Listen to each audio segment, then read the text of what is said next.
Your Excellency, you just launched the Outlook 2045. Can you please give us an overview what's in for the next years? Thank you very much. Actually, we're very proud to launch the updated version of the World Oil Outlook 2045 here in ADIPEC in Abu Dhabi. This is the first time that we launched the Outlook from a member country. So we're proud to have launched it here in Abu Dhabi, the UAE, one of our proud and major member countries in OPEC. There are many messages in the updated version. Obviously, number one, population growth is a contributor to growth in economic stability and economic requirements and demand for oil and energy in general. We believe and we see in our forecast that energy demand will grow by about 23% from now till 2045. Taking that down to oil demand in particular, we see oil demand increasing from now till 2045 by about 13 million barrels a day, reaching around 110 million barrels a day. We see requirements also for other forms of energy. This is not just focused on oil, but we look at the whole energy mix, which is important to cater for economic growth worldwide. So we see gas demand increasing as well on the account of coal.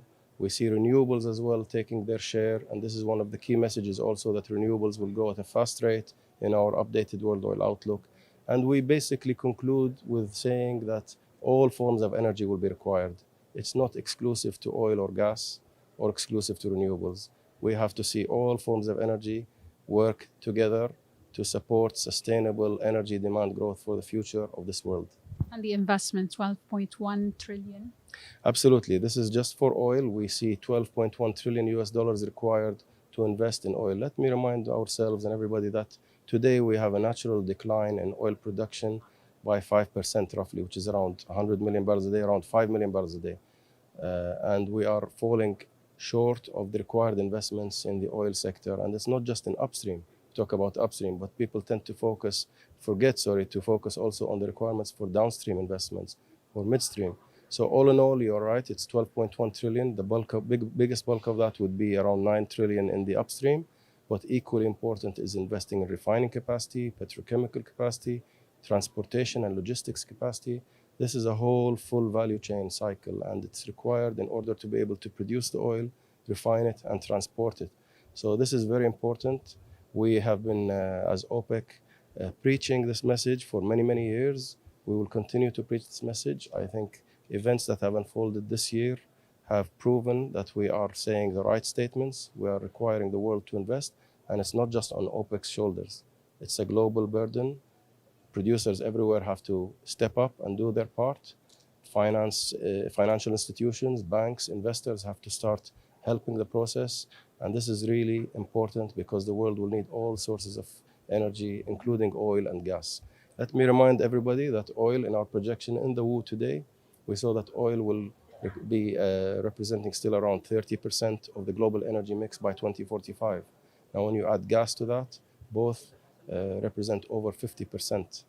And this is important. The required investments are falling short. They have been falling short.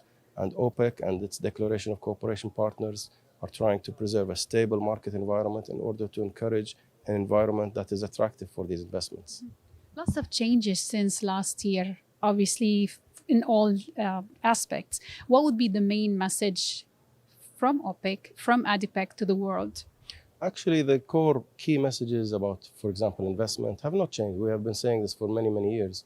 I think the only thing that has really changed is that because of some of the events that we've seen, we have upped the demand side, the figures for oil a little bit, I think by 2 million barrels a day versus last year's projections. And that's mainly because of what's happening now. And we see, for example, in Europe even, certain countries are now using oil to burn oil instead of gas because of the high gas prices and coal prices. So these adjustments are there to be able to fine-tune the numbers to represent more what's actually going on the ground today. And cooperation is needed more. Absolutely. This is the name of the game. And in fact, OPEC is all about cooperation. We have started off a new type of cooperation in 2017 with 10 oil-producing countries from outside OPEC. We encourage such cooperation to continue in all other areas of energy. We encourage dialogue. OPEC is open to dialogue. We have existing dialogue not only with producers, but also with key stakeholders and consumers around the world.